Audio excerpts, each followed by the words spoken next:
자, 오늘 빌립보서 3장 25절에서 30절 말씀인데 제가 30절 말씀만 한 절 좀 읽고 말씀 강론을 시작하겠습니다. 이는 그가 그리스도의 일 때문에 거의 죽을 뻔하였어도 자기 목숨을 돌보지 아니한 것은 너희가 나를 섬기는 일에 부족한 것을 그가 보충하려고 하였기 때문이다. 아멘. 자, 바울 사도는 감옥에 갇혀 있는 상황이고, 이 바울 곁에는 그의 동역자나 주력자가 사실은 거의 없는 상태입니다. 그러한 상황에서 지금 에바브로디도라고 하는 하나님의 신실한 일꾼이 이 바울 곁에서 이 바울과 함께 같이 고난을 겪고, 특히 이 바울이 감옥에 갇혀 있기 때문에 그 바울의 모든 것들을 좀 뒤에서 보살피고 살펴주고 그러한 아주 귀한 지금 일을 하고 있습니다. 그런데 이 에바브로디도가 어떤 이유인지 모르겠지만은 27절을 보니까 그가 병들어 거의 죽게 되었으나, 그러니까 에바브로디도가 아마 어떤 이유로 인해서 그만 거의 죽을 지경에, 거의 사경에 이르는 그러한 상황이었던 겁니다. 그런데 이 소식을 빌립보 교인들도 어떻게 또 알게 되어서 그 빌립보 교인들도 이 일에 대해서 많이 근심하고 염려하고, 또 바울도 역시 이 일로 인해서 자기의 귀한 또 자기를 위해서 온 이 파송받아온 이 에바브로디도가 지금 병들어 죽게 되었으니 얼마나 또 바울의 입장에서는 마음이 참 안타깝겠습니까?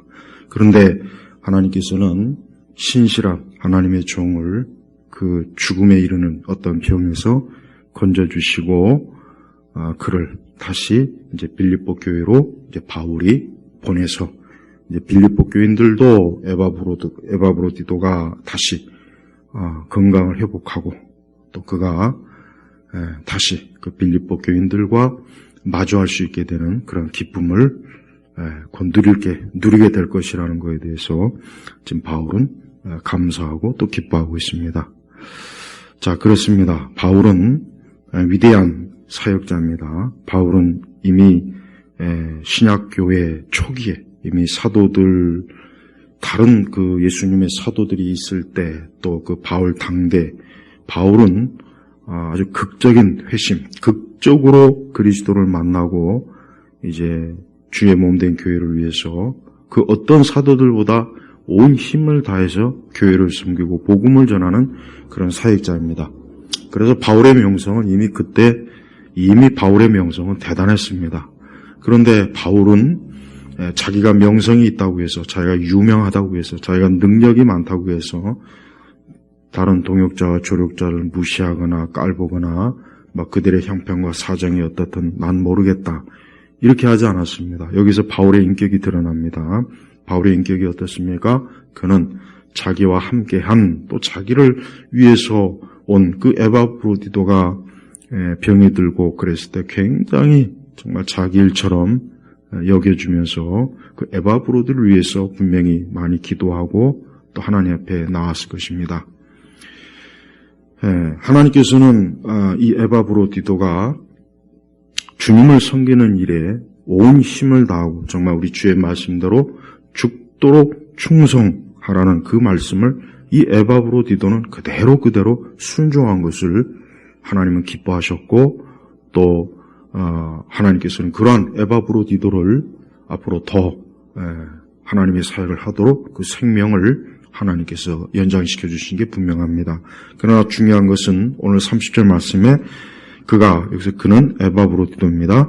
그리스도의 일 때문에 거의 죽을 뻔하였어도, 여기서 알 수 있는 건 뭐냐면 에바브로디도는 자기의 생명을 아끼지 않고 그리스도로에게 충성, 정말 자기의 목숨을 기꺼이 내놓는 그러한 충성된 일꾼이었습니다. 우리가 여기서 알 수 있는 것은 우리는 그리스도를 위해서 어느 정도 주를 위해서 살 것인가, 어느 정도 주님을 위해서 일할 것인가, 어느 정도이겠습니까? 어느 정도. 에바브로디는 거의 죽을 뻔, 사실은 에바브로디도는 그냥 죽기를 각오하고 내가 주의를 위해서, 주님을 위해서 죽는 것은 아무것도 아니다. 난 기꺼이 그렇게 하겠다. 그럴 각오가 돼 있는 사람이었던 거예요.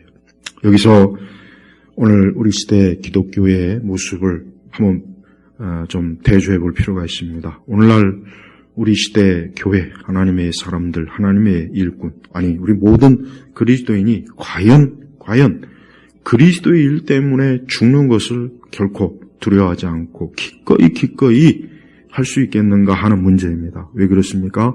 오늘 우리 시대 교회는 너무나 편안하고 안전한 사역, 안전한 신앙생활을 추구해요.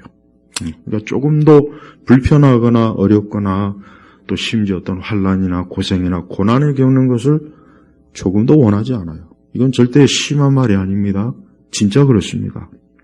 그래서 안타깝지만 대단히 많은 교회를 출석하는 교인들이, 신자들이 자신을 그리스도인이라고 여기는 그 사람들은 그리스도일 때문에 거의 죽을 뻔할 정도로 하나님의 일에, 주의 일에, 또 주님을 섬기는 일에 그렇게까지는 하지 않는 거예요.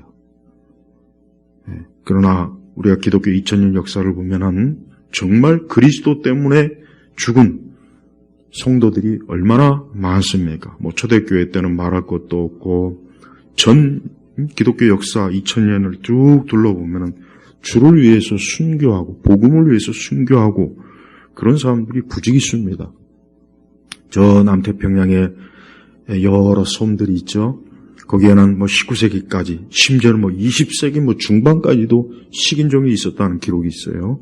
근데 과거에 그 선교사들이 거기가 분명히 식인종들이 있고 이미 벌써 많은 선교사들이 그 식인종들에게 잡혀서 참 죽음을 당하고 그런 참 무지막지한 해를 입은 걸 알면서도 가서 기어코 계속 선교사가 그런 섬을 복음을 들고 가고 또 죽으면 또 가고 그가 죽으면 또 가서 기어코 복음으로 그러한 섬들에게 그런 섬들에 있는 많은 원주민들에게 결국은 복음으로 저들을 영생으로 이끈 그러한 일들이 많이 있습니다. 심지어는 어떤 기록에 보니까 어떤 원주민은 나는 이전에 어떤 선교사가 왔을 때 그만 그를 잡아 죽여서 먹었습니다.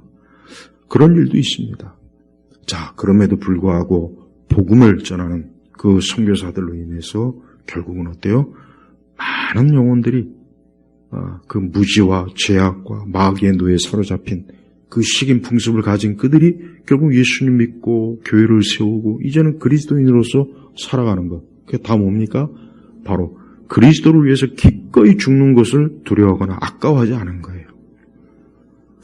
오늘 우리 시대 기독교는 겉은 굉장히 화려하고 강해 보이고 뭔가 요란하고 뭔가 대단한 것 같이 보이지만 실제로 그리스도의 일, 주를 위해서 죽고자 하는 자는 거의 사실 없는 것 같아요. 그냥 편안함, 안정된. 신앙생활이 그저 편안함이나 안정이 목적이라면은 그게 과연 참된 신앙과 믿음일지 한번 스스로 생각해 볼 정말 중요한 문제입니다.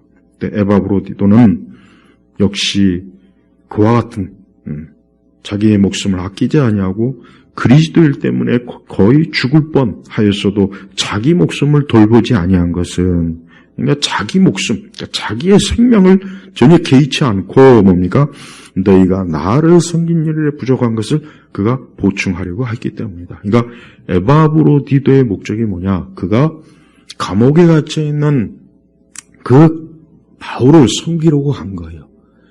그 일 때문에 그가 파송받아 바울에게 왔어요. 그런데 그만 자신이 죽을 거의 사경을 헤매는 병이 들었는데도 그는 자기의 목숨을 건지려고 그 사역의 현장에서 물러난 것이 아니라 자기의 병을 치료하거나 건지려고 그 사역의 현장을 포기하고 떠난 것이 아니라 오히려 끝까지 자기의 목숨이 다하는 일이 있어도 어때요? 바울을 섬기는 일을 자기가 완수하려고 했던 거예요. 그러니까 이 에바브로디도는 책임감이 강해요. 책임감. 우리가 하나님께서 귀하게 여기시는 것 중에 하나가 뭡니까? 책임감이에요. 책임감. 내게 맡겨진 것은 끝까지 하겠다. 내게 맡겨진 것은 끝까지 감당하겠다. 내게 맡겨진 것은 이것은 사람의 일이 아니라 그리스도의 일. 우리 그리스도의 일이에요. 그리스도의 일. 여기서 알아야 됩니다. 우리가 주님의 몸된 교회에서 하는 일은 이건 사람에게 목적을 둔 일이라는 뭡니까? 그리스도의 일이에요. 여러분이 교회에서 무엇을 하든지 교회를 위해서 헌신하고 수고하고 봉사하는 것은 다 그리스도의 일이에요. 다 그리스도의 일이에요. 그러니까 귀한 거예요. 교회에서 하는 모든 헌신은 봉사와 사역은 다 귀한 거예요. 근데 에바브로디도는 바로 자기에게 맡겨진 일을 설령 그것 때문에 그 일을 감당하려고 하는 상황 속에 자기가 혹 죽음이 와도 자기 목숨을 생각하지 않고 뭡니까? 그리스도의 일을 생각했던 거예요. 이게 바로 우리 주님께서 말씀하신 죽도록 충성하라입니다. 죽도록 충성하라. 우리는 주님의 말씀을 할 수 있는 한 완곡하게 받아들이려고 하죠. 완곡하게. 그거는 좀 열심히 하라는 뜻이야. 그거는 좀 힘들어도 잘하라는 뜻이야. 근데 사실은 그게 아니라 죽도록. 여기 에바브로디도가 그랬잖아요. 죽을 뻔하였어도 자기 목숨을 돌보지 아니한 것은 뭡니까? 너희가 나를 섬기는 일에 부족한 것을 그가 보충. 그러니까 에바브로디도는 자기가 맡겨진 책임을 다 감당해야 된다는 그 사명감이 어때요? 그의 목숨보다도 중요한 거예요. 우리 성도들은 하나님의 교회를 잘 섬겨야 됩니다. 잘 섬겨야 돼요. 잘 섬기고 자기에게 맡겨진 그 사명을 잘 감당해야 돼요. 그걸 감당하지 못하고 그저 대충 인간적으로 그걸 사람의 일이라고 생각하면 안 돼요. 사람의 일이라고 생각하면 하다가 그만두지. 힘들어, 어려워. 심지어 이렇게 죽음이 올 정도는 아니더라도 하나님의 교회 일은 잘 감당해야 되는 거예요. 여러분들이 그것을 잘 감당했을 때 우리 주님은 어때요?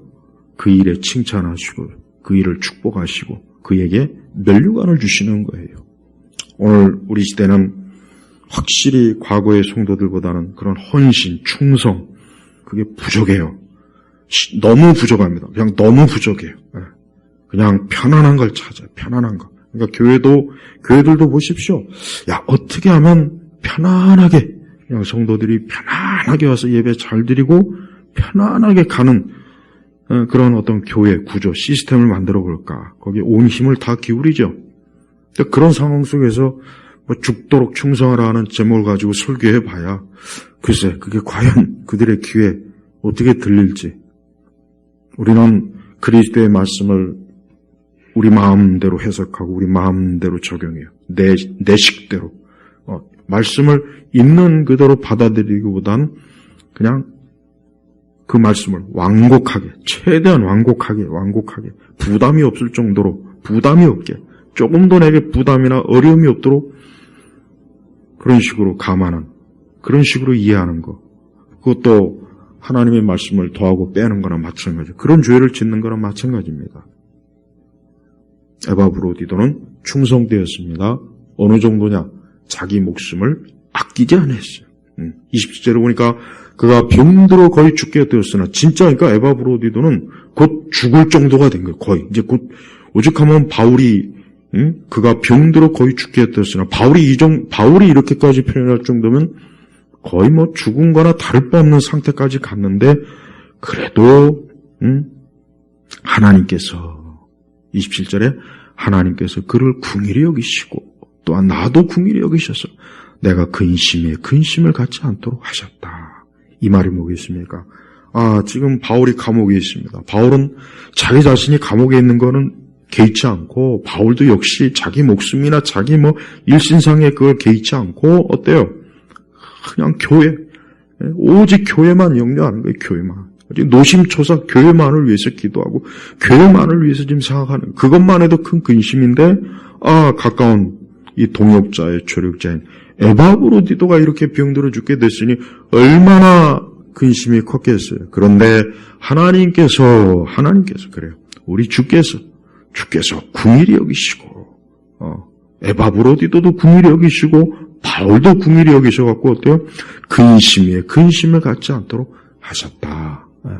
이 얘기는 뭡니까?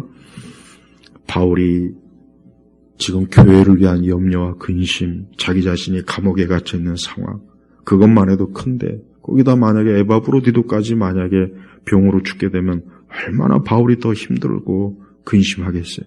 그러니까 하나님께서 그렇지 않도록, 그러니까 우리 성도들은 하나님 앞에 긍휼을 많이 구하세요. 주여 나를 긍휼히 여겨주십시오. 그러니까 나를 불쌍히 여겨주십시오. 우리가 죄를 졌어도 하나님 나를 불쌍히 여겨주십시오.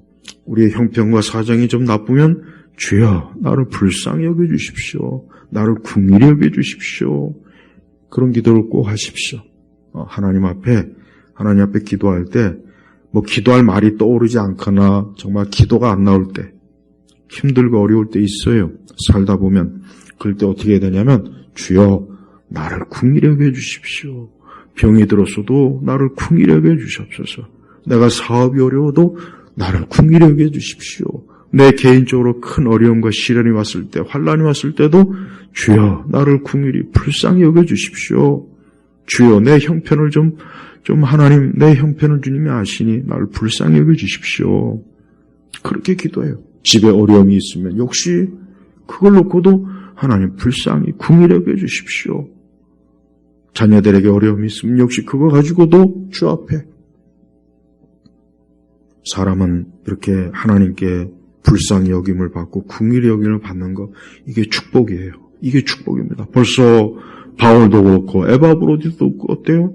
하나님이 긍휼히 여기니까 근심을 갖지 않도록 하셨다. 여러분이 어떤 근심과 염려가 있고 여러분을 심하게 압박하는 게 있습니까? 여러분을 심히 그냥 여러분을 진짜 막 짓누르는 게 있습니까? 그런 짐이 있습니까? 환란이 있습니까? 고통이 있습니까? 괴로움이 있습니까? 주 앞에 나가서 그냥 단순히 기도하십시오. 주여 나를 좀 긍휼히 여겨주세요. 주여 날 불쌍히 여겨주세요. 그렇게만 기도하세요. 막 복잡한 말 할 필요 없어요. 그런 말 안 해도 돼요. 우리 주님은 다 하세요. 우리 주께서 에바브로도 얼마나 이렇게 참 하나님이 사랑하시고 긍휼히 여겨주시고, 바울도 이렇게 사랑하시고 긍휼히 여겨주셨어요. 전 하나님께서 이렇게 우리 죄인들, 우리 사람들을, 하나님의 자녀들을 이렇게 긍휼히 여겨주시는, 이렇게 사랑이 많으시고 은혜가 많으신 분이라는 사실이 너무 감사하고 너무 좋습니다. 우리는 하나님 앞에 그와 같은 것을 기대해야 돼요. 여러분 그런 걸 기대하십시오. 사람한테 긍휼을 얻을 생각하지 마세요. 사람은요 냉정합니다. 사람은 어제까지 같이 밥 먹은 사람도 내일이면 또 아주 또 냉정하게 등을 돌려요. 그러니까 사람은 이 긍휼을 베풀 줄 몰라요. 그러니까 사실 우리 그리스도인들도 긍휼의 사람이 돼야 돼요. 용서의 사람, 용서와 긍휼과 그런 자비, 온유함, 사랑. 우리도 그런 사람 되기를 하나님 앞에 기도를 많이 하는 게 참 좋겠습니다. 또 그러한 성품과 열매를 많이 맺을수록 우리 하나님은 기뻐하셔요. 우리 주님은 이렇게 긍휼히 여겨주시는 분이에요. 또한 우리는 바울의 인격을 볼 수 있어요. 여러분 바울은 아까 얘기했지만 이미 그 당대 바울은 유명한 사역자요. 대단한 사역자입니다. 먼저 사도된 자들보다 진짜 더 교회를 위해서, 주를 위해서 정말 힘써 일한 사람이에요. 그리고 바울은 능력이 많습니다. 3층장까지 갔다 온 사람이에요. 바울은 기도하면 귀신도 쫓고 병도 치료하는 거 아무것도 아닙니다. 그런데 바울은 자기 자신뿐만 아니라 자기 주변 사람들에게 치유했다는 그런 기록이 성경에는 없어요. 그 참 희한하죠? 여기서 우리 치유 사역자들, 이 사기꾼들 조심해야 돼요. 저는 하나님의 사람이, 하나님의 종이, 목회자가 교인들을 위해서, 성도들을 위해서 치유 기도하는 거, 그걸 나쁘다고 해서 말하는 게 아니라 치유만을 전문으로 하는 사역자들, 이 자들은 사기꾼이에요. 자기는 치유 사역자다. 치유의 은사를 받은 불의 종이다.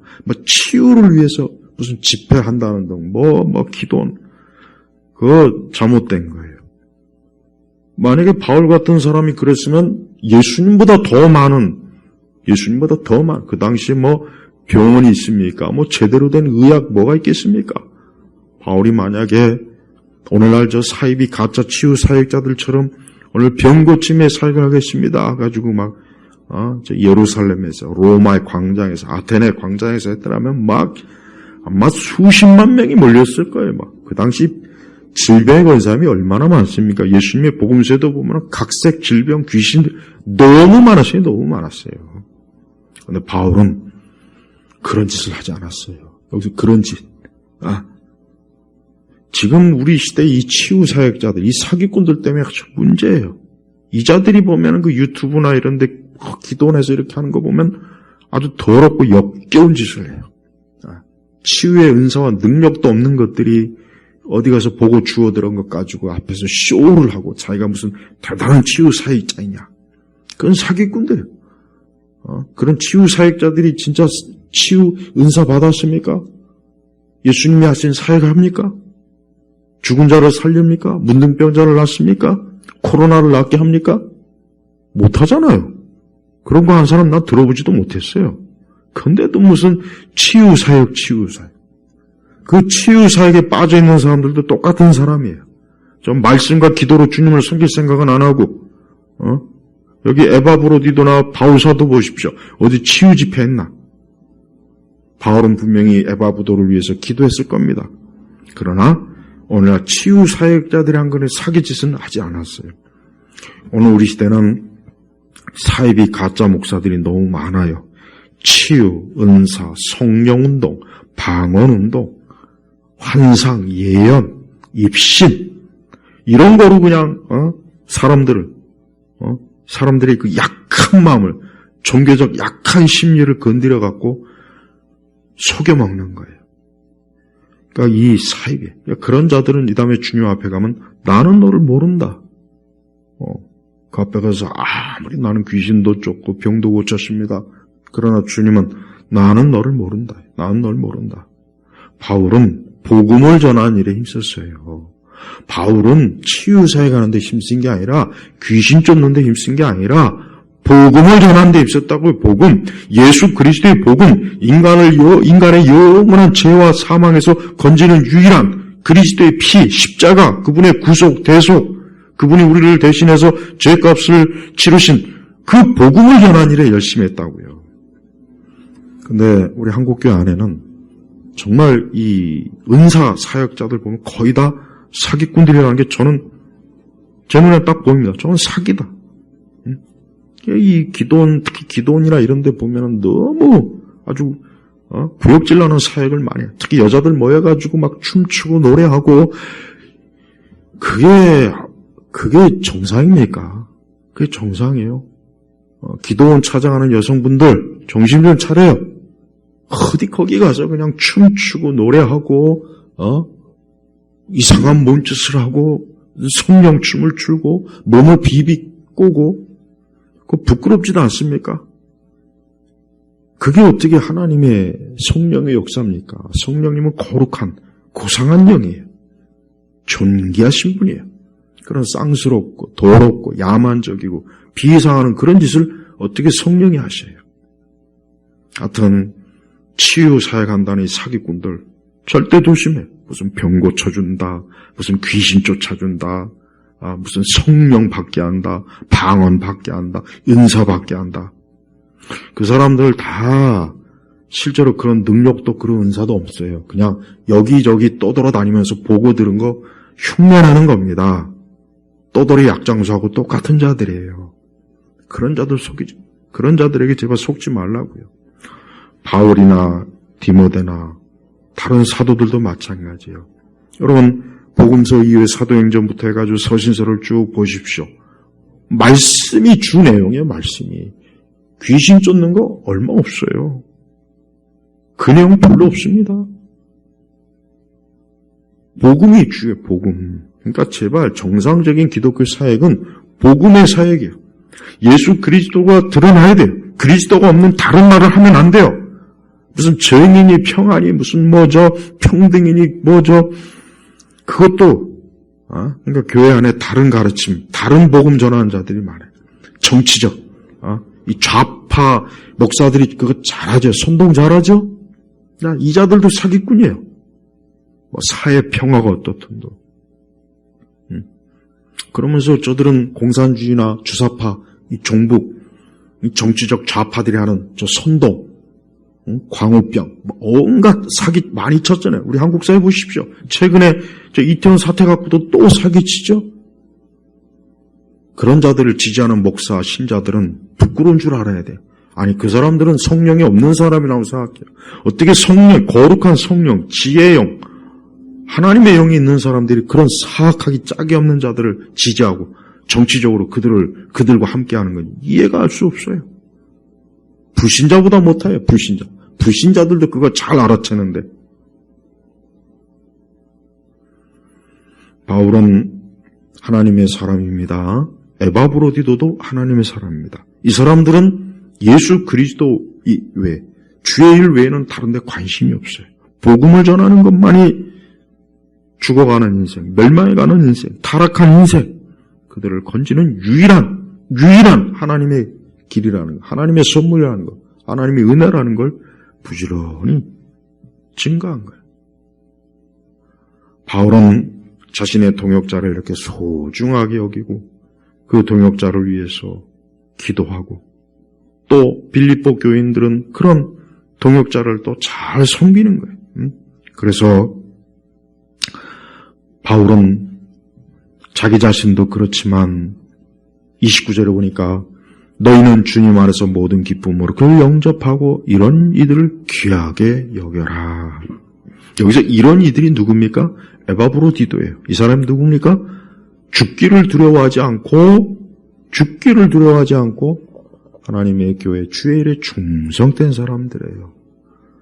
저는 우리 시대 교회 가장 안 좋은 점이 뭐냐면 저는 개인적으로 옛날 목사님들에게 부러운 거 딱 한 가지 있어요. 옛날 목사님들한테 부러운 게 뭐냐면 옛날 목사님들은 진짜 교인들로부터 참 귀하게 여김 받았어요. 옛날 여기서 옛날이라고 하는 것은 적어도 80년대, 70년대 그때까지 얘기하는 거예요. 그 시대의 성도들은 그래도 지금보다 훨씬 더 하나님의 종, 주의 종, 사역자들을 굉장히 존중하고 귀하게 여기고 아주 극진이 됐어요. 근데 이게 어느 순간부터 저는 교회가 하나님의 종, 사역자들을 개떡같이 여기는 것들을 많이 보고 들었습니다. 네. 저 자신도 때때로는 뭐 그렇게까지는 아니더라도 하나님의 종을 존중하지 않는구나. 목사를 존중하지 마음이 없구나. 종종 그런 것 들 때도 있어요. 저도 사역하는 과정 중에 이건 잘못된 거예요. 그건 분명히 잘못된 겁니다. 왜냐? 우리가 바울이나 에바브로디도가 귀한 이유가 뭐겠습니까? 그들이 그리스도의 일을 하기 때문에 그러는 거예요. 그리스도의 일을. 보잘것없는 광주리에 금과 은과 보석이 있으면 그 보잘것없는 광주리까지도 귀하게 보이는 거예요. 똑같습니다. 그리스도의 일을 하는 사람을 항상 존중해야 돼요. 그래서 바울이 그랬지 않습니까? 이런 이들을 귀하게 여기라. 잘 대접해라. 소중하게 여겨라. 존중하라. 존경하라 이겁니다. 보십시오. 바울이 에바브로디도를 빌립보 교회에 보내면서 신신당부한 게 뭐예요? 귀하게 여겨라. 이런 이들을. 너희는 주님 안에서 모든 기쁨으로 그를 영접하고 이런 이들을 귀하게 여기라. 그래요. 지금은 이런 하나님의 말씀이 명백하게 있음에도 불구하고 귀하게 여길 줄 몰라요. 소중하게 여길 줄 몰라요. 그것은 결국 뭡니까? 주님을 멸시하는 거나 마찬가지입니다.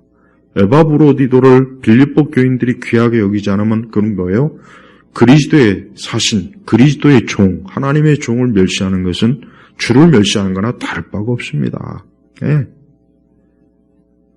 그래서 바울은 이런 이들을 귀하게 여기라 했던 것입니다. 그렇습니다. 우리 예일교회 성도들은 하나님의 일꾼을 귀하게 여길 줄 아는 마음을 가지세요. 그게 주님이 귀하게 여기는 거예요. 주님이 귀하게 여기는 그런 마음입니다. 또한 바울이나 에바브로디도는 역시 이 두 사람에게 있어서 가장 중요한 것은 뭡니까? 하나님의 일이 제일 중요합니다. 이 사람들은 바울도 마찬가지고 에바브로디도도 마찬가지고 지난 시간에 디모데도 마찬가지예요. 이 사람들은 그리스도가 가장 중요한 거예요. 예수님이 가장 중요한 겁니다. 왜냐? 예수님은 교회 머리예요. 교회는 그리스도의 몸입니다. 그럼 교회가 가장 중요하게 여길 게 뭡니까? 예수님이에요. 그럼 예수님을 중요하게 여긴다는 건 또 뭡니까? 아니, 보이지 않는 예수님을 중요하게 여긴다는 게 뭡니까? 그것은 첫째로 하나 주의 말씀을 따르는 겁니다. 주의 계명을 지키는 자라야 주님을 사랑하는 자입니다. 주의 말씀을 따르는 겁니다. 두 번째는 항상 매사에 주님을 최우선으로 여기는 겁니다. 에바브로도가 그랬잖아요. 자기의 목숨까지도 중요하게 여기지 않을 정도로 주님의 일, 그것은 결국 그리스도를 중요시 여긴 거예요. 그러니까 우리는 매사에 주님이 최고의, 이 세상 그 어떤 것보다 우리 성도들도 살면서 아마 이 세상이 어떠한 걸 보면서 부러워하거나 뭔가 자랑 삼거나 뭔가 큰 가치를 부여할 때가 아마 있을 거예요. 아마 그런 마음이 들 때가 있을 겁니다. 그런데 그렇지 않는 게 주께서 기뻐하시는 거예요. 우리는 이 세상이 중요하게 여기는 걸 조금 더 중요하게 여기면 안 돼요. 세상은 보편적으로 딱 봐도 우리가 알잖아요. 명성, 권력, 힘, 이 세상의 화려함, 세상의 능력, 기술, 문명, 딱 보면 벌써 굉장히 그런 걸 대단하게 여기잖아요. 누군가 그런 걸 가졌다 하면 벌써 언론과 뉴스에서 막 떠받들죠. 대단한 사람이다. 대단한 능력자다. 대단한 사업가다. 대단한 지식인이다. 대단한 운동선수다. 대단한 재력가다. 다 떠받들죠. 근데 우리가 그런 걸 볼 때마다 우리가 사실은 부럽다. 야, 나도 좀 저런 걸 좀 근데 그거는 결국은 우상입니다. 우상. 그러니까 그리스도를 가장 존귀하게 여기지 않는 마음. 여전히 예수님을 믿는데 그리스도를 최고로, 그 어떤 것과 감히 비교할 수 없는 예수님을 최고로 여기지 않는 그런 어떤 마음을 가지고 있다면 그 사람은 그리스도의 사람이라고 할 수가 없어요. 바울과 에바브로디도는 지금 자기들이 병들어 죽고 감옥에 gat혀 있지만 그런 거 가지고 막 낙심을 하거나 절망을 하거나 신세 타령하거나 이러냐 이럴 수 이게 뭐냐 하나님 진짜 살아계시냐 어떻게 우리가 이런 꼴을 당하냐 우리가 막 주님을 섬기는데 이러냐 그런 불평이 하나도 없어요. 하나도 없습니다. 하나도. 왜 그렇습니까? 저들은 그리스도께부터 얻은 것이 너무 많은 거예요. 영원한 생명을 얻어요. 영원한 멸망에 속한 자가 영원한 생명을 얻으니 얼마나 대단하겠습니까? 얼마나 말로 다 할 수 없을 정도로 그 영생 하나만 가지고도 이런 말로 다 할 수 없죠. 두 번째는 하나님의 사랑을 항상 받아요. 아까도 얘기했지만 긍휼, 사랑, 불쌍히 여김을 받는 거예요. 그래서 혹 우리가 죄를 지고 우리 자신의 부패한 본성으로 혹 하나님 앞에 잘못을 저지르고 우리 역시 참 아담의 후손으로서 참 하나님 앞에 참 때때로 얼마나 많이 좌우로 자꾸 치울 때도 있고 뒤를 돌아볼 때도 있고 자꾸 더 좀 영적으로 더 막 이런 것이 아니라 오히려 그럴 때가 있죠. 그래도 우리 주님이 불쌍히 여겨주는 것. 이게 왜? 사랑이어서. 그러니까 하나님의 사랑. 그러니까 하나님께서 우리 성도들에게 주시는 것은 그냥 절대적인 사랑입니다. 그냥 쏟아 부어주는 거예요. 예수님의 십자가의 죽으심 자체가 하나님의 절대적인 사랑이에요. 그 사랑을 받는 거예요. 세 번째 뭡니까? 돌봄을 받아요. 돌봄. 하나님 우리를 돌봐주시는 분이에요. 하나님 지금도 돌보셔요. 우리를 돌봅니다. 하나님께서 이 에바브로디도를 돌보았어요. 그래서 병들어 죽게 되었지만 하나님께서 그를 다시 그 병에서 낫게 하셨어요. 낫게 하신 거예요. 에바브로디도나 바울사들은 무슨 은사쇼 하지 않았습니다. 치유 사역쇼 하지 않았습니다. 그런 사기꾼들하고 그런 짓을 하지 않았습니다. 그냥 하나님 앞에 단순한 하나님께서 그를 부귀히 여기셔서 그를 그 죽음의 병 가운데서 일으켜 세워주셨어요. 바로 이거예요. 이게 돌봄이요, 돌봄. 그러니까 우리 성도들은 하나님 나를 좀 돌봐주세요. 하나님 나를 좀 돌봐주세요. 우리 자녀들을, 우리의 가정을, 우리의 교회를, 내 길을 하나님 나를 좀 돌봐주세요. 돌봐주세요. 이런 기도를 하세요. 간단하지 않습니까? 복잡하지 않잖아요. 여러분이 하루를 시작할 때도 주여 나를 좀 돌봐주세요. 주님 나와 우리 가족을 돌봐주세요. 주님 우리 교회를 돌봐주세요. 우리 예일교회를 좀 돌봐주세요. 목사님의 사역을 좀 돌봐주세요. 얼마나 좋습니까? 좋지 않습니까? 하나님은 그런 돌봐주시는 하나님이에요. 여러분 이게 바로 하나님의 사랑, 이게 바로 그리스도께서 우리를 위해서 베푸시는 쏟아부으시는 사랑의 그저 극히 몇 가지만 얘기한 거예요. 우리가 알지 못하는 게 더 많아요. 하나님이 도대체 우리를 어떻게 돌보실지, 어떻게 사랑할지 그건 짐작도 못해요. 그냥 겉으로 드러난 것만 제가 지금 약간 그것도 다 얘기를 못했어요. 너무 많습니다. 오늘 이 빌립보서의 오늘 내용은 우리 성도들이 볼 때도 아름답지 않습니까? 아름다운 동역. 그래서 25절에 보니까 나는 나의 형제이며 동역자이고 함께 군사된 자이며 또한 너희의 사신으로. 그러니까 이 바울은 에바브로디도를 형제요, 동역자요, 함께 군사된 자요, 또 너희의 사신으로. 그러니까 빌립보 교회에서 바울을 좀 섬기라. 바울 사도 우리 선생님이 감옥에 왔으니까 당신이 가서 좀 우리를 대표해서 섬기시오 하고 보낸 거예요. 사신으로.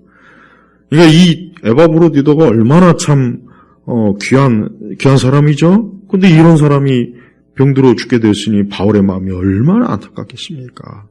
근데 하나님께서 그를 다시 낫게 했어요. 바울은 잘난 척 하지 않았어요. 바울은 겸손해요. 겸손해. 그러면서 나의 형제이며 동역자이고 함께 군사된 자요. 봐요. 동역자예요, 동역자. 바울은 자기가 위에 있고 에바브로디도가 아래에 있는 사람이 아니라 우리 같이 하나님이라는 사람이다. 같이 주 안에서 형제다. 서로 동등한 하나님의 동역자다. 얼마나 겸손합니까? 참 바울은 진짜 겸손합니다. 바울은 사실 굉장한 진짜 하나님의 능력을 가진 사람이거든요. 엄청난 능력을 가진 사람이에요, 바울은. 우리가 상상할 수 없는 그 사도회로서의 그 권유한 능력은 대단한 거예요. 오늘날 신사도 사기꾼들 많죠? 요즘 신사도 사기꾼들이 또 무슨 다니엘 기도 한다고 또 여기저기 설쳐대는데 좀 조용히 기도했으면 좋겠어요. 조용히 그렇게 설쳐대지 말고, 수많은 교회에다 대고 무슨 위성으로 방송으로 쏴대면서 그렇게 하지 말고, 요란 떨지 말고, 쓰잘데 없는 간증자 앞에다 세우지 말고, 그저, 이런저런 잡단 찬양 떨거지들 세우지 말고, 좀 조용히 기도했으면 좋겠어요. 조용히. 이 신사도는 사기꾼들. 저는 신사도도 명백히 사기꾼입니다. 진짜 사도들을 봐요. 얼마나 조용합니까? 난 사도행전 포함 보면은 사도들이 어쩌면 그렇게 참 겸손할까? 참 겸손해요. 예수님의 사도라고 그냥 목에 힘주고 다니면서 그런 게 전혀 없어요. 겸손해. 우리 모두가 다 예수 그리스도를 안다면 우리는 겸손할 수밖에 없어요. 신앙의 그 열매가 여러 가지 많지만 확실히 겸손이 확실합니다.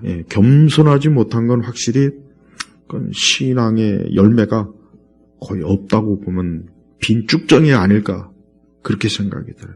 우리는 더 겸손해야 됩니다. 우리 그리스도인들은 지금보다 100배, 1000배, 10,000배 아니 그보다 더 겸손하게 주님 섬기는 거 그거 외에는 우리에게 낙이 없다. 기쁨이 없다. 주님 섬기는 거 외에는 내 인생에 보람이 없다. 좀 이랬으면 참 좋겠습니다. 그렇다면 얼마나 좀 좋지 않겠습니까? 바울과 이 에바브로디도의 이 아름다운 동역 사역을 보면서 이래서 교회가 평안하구나, 이래서 교회가 화평하구나, 그래요. 참 우리 교회 안에서도 이렇게 싸우고 다투면 안 됩니다. 싸우고 다투는 일은 없어야겠죠. 지금도 그렇고 앞으로도 그렇고 하나님의 교회 안에서는 서로 동역하는 거예요. 누구를 위해서? 예수님을 위해서. 그래서 교회 안에서는 절대 싸우고 다투면 안 돼요. 여러분, 규모가 큰 교회들은요, 싸우고 다투는 일이 비일비재합니다. 부서 간에 서로 알력 있고 고집 있고 서로 우리가 먼저다, 예산도 우리가 더 많이 타고 먼저 타고, 은연중에 그런 그 경쟁 시기심이 꽤 큽니다. 그 교회에서 그러면 안 되죠. 교회가 무슨 세상이야 그럴 수 있죠. 세상은 그렇게 하면서 성장하는 거지만 교회는 그게 아니에요. 교회는 절대로 서로 사랑하고 서로 이해하고 남을 나보다 낫게 여기고 서로 겸손하고 서로 또 용서하고 서로 덮어주고, 그래야 이 교회가 아름다운 그리스도의 몸된 교회가 되는 거예요. 바울은 바로 그와 같은 일을 잘했어요. 디모데에게도 잘했고 에바브로디도에게도 잘했고, 조금도 다툼이 없잖아요. 조금도 교만하거나 잘난 척하거나 자기 외에는 그런 게 전혀 없지 않습니까? 그러니까 이 바울이 이렇게 중심을 잘 잡아준 거예요. 그래서 화평하죠, 화평. 우리 주님이 얼마나 기뻐하실까요? 이렇게 서로 하나님의 사람들이 서로 사랑하고 귀히 여기고 아끼고 그냥 기도해주고 얼마나 좋지 않습니까? 이게 우리 예수님의 마음이에요, 예수님. 우리 시대 교회는 교회 안에서조차도 시기와 질투, 미움, 증오, 파괴, 음모, 모략, 참 이 세상의 그 정치권 못지 않는 그런 일들이 교회 안에 있습니다. 근데 그런 일이 없어야 이게 정상이거든요. 그래서 가만히 보면 그래요. 왜 그럴까? 저는 교회 안에 염소들이 많기 때문에 그래요. 교회 안에 양들보다 염소와 이리떼들이 더 많은 거예요. 그러니까 염소와 이리떼의 본성이 뭡니까? 치고 박는 거, 들이박는 거, 물어뜯는 거예요. 양은 그런 짓을 못해요, 거의. 양이 치고받고 물어뜯을 그런 건 있습니까? 사실 양은. 그리스도의 하나님 안에 하나님의 영이 있는 사람은 그렇게 치고받고 물어뜯는 거 그거 못합니다. 소질이 없어요. 벌써 성령이 내주하는 사람은 그 전에는 그런 짓을 잘해도 벌써 하나님의 주의 양들, 하나님의 우리에 속한 그 하나님의 사람이 되는 순간부터 이젠 그런 걸 못해요. 예전에는 염소여 양이고 사나운 일이 되었던 사람도 그리스도의 영이 들어오는 순간 양의 순한 양, 고집센 양이 아니고 순한 양. 그러나 아직도 성령이 내주하지 않는 자들은 여전히 교회 안에서도 예리요, 늑대요, 염소요. 내가 볼 땐 이것들이 많은 것 같아요. 그러니까 지금 교회들이 왜 이렇게 교회마다 싸우고 다투고 안에서 시기 질투하고 왜 그럴까? 제가 많이 생각해 봤어요. 다른 게 아니다. 이 양무리 속에 이리들이 많구나, 이리. 늑대, 염소들이 많구나. 이것들이 결국은, 겉으로는 양 가죽을 뒤집어 쓰고 있으면서 속으로는 늑대, 이리의 본성을 가지고 물어뜯고, 그냥 사납게, 모함하고, 참소하고, 악한 말을 쏟아나고, 악한 짓을 해서, 하나님의 사람 등에다 그냥 칼을 꽂고, 그런 짓을 해요. 네. 우리가 이 빌립보서를 잘 읽어보면은 빌립보서가 참 아름다운 내용이에요. 아름답고 주의 화평과 사랑에 가득해요. 교회가 이랬으면 좋겠습니다. 이렇게 진심으로 위하고 사랑하고 아껴주고 용서하고, 이게 그리스도의 모습이에요. 오늘 저는 이 바울의 사역 속에 우리 예수님의 모습이 풍성하게 드러납니다. 이래서 우리 사람이 예수님 믿으면 좋은 거예요. 예수님 안 믿으면 그 본성이 다 사납고 더럽고 악하고 추하고 아주 야비하고 아주 지능적으로 야비하고 교활하고, 이 좌파들 보면 이 좌파들을 딱 보면 저게 바로 이리요, 늑대요, 악마의 그 본성을 가진, 어쩌면 죽은 사람까지도 이용해가지고 선동쇼하고 권력을 잡으려고 그러고, 이게 바로 다 뭡니까? 이게 악마의 본성, 마귀의 본성이라고요. 악한 본성이라고요. 예수님이 바로 그러한 우리들을 구원하시기 위해서, 그러한 우리들이 갈 데가 어디 있습니까? 지옥밖에 더 있겠어요? 멸망의 길밖에 더 있냐고요. 거기밖에 갈 데 없어요. 세상에서 아무리 잘난 사람도 결국은 그런 사악한 악마의 본성을 가지고는 결국은 마지막은 지옥의 형벌밖에 갈 곳이 없는 거예요. 그런데 그런 우리를 건지셨습니다. 우리 예수님이 그런 우리를 건지셨어요. 얼마나 감사합니까? 제발 지금 너 사나운 악마와 더러운 귀신과 악령에 의해서 악한 본성으로 살아가는 수많은 사람들의 길은 단 하나밖에 없어요. 그들이 살 길은 뭡니까? 예수 그리스도를 믿고 구원받는 길이에요. 하나님의 아들 예수님을 믿는 거예요. 그거 외에는 없어요. 그 외에는 없다고요. 그러니 제발 다 예수님 믿고 구원받는 길로, 영생의 길로, 은혜의 길로 나오시길 바랍니다.